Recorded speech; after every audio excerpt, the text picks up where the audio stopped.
Trump धमक को Iran रो बेखातिर Iran रो चेतावनी धमक रे अटकबनी परमाणु कार्यक्रम अमेरिकार दोमुहा नीति नहीं ईरान उठाइला प्रश्न गोटी हातर आलोचना अन्य हातरे प्रतिबंधक कहीं ईरान रो विदेश मंत्री अब्बास अराघची स्पष्ट करिसेंती जे कौनसी प्रकार युद्ध धमक बा चाप आगरे ईरान मुंड नुआइबो नाही। अमेरिकार युद्ध जहाज यूएसएस अब्राहम लिंकन रो उपस्थिति को से केवल एक मानसिक चाप बोली कहिसेंती।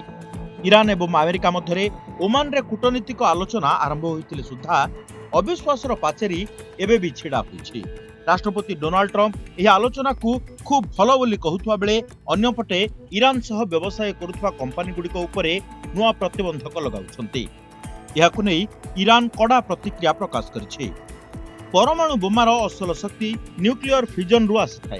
तेबे ईरान रो दाबी हेउछि तांकर कार्यक्रम केवल शक्ति एवं गवेषणा पई उद्दिष्ट।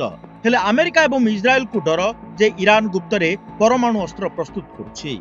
वर्तमान रो परिस्थिति रे ईरान चाहुछि ता उपरु आर्थिक प्रतिबंधक हटू, किंतु अमेरिका चाहुछि ईरान तार परमाणु कार्यक्रम संपूर्ण बंद करू, जहाकू विरोध करुछि ईरान। ब्यूरो रिपोर्ट, ओडिशा संवाद।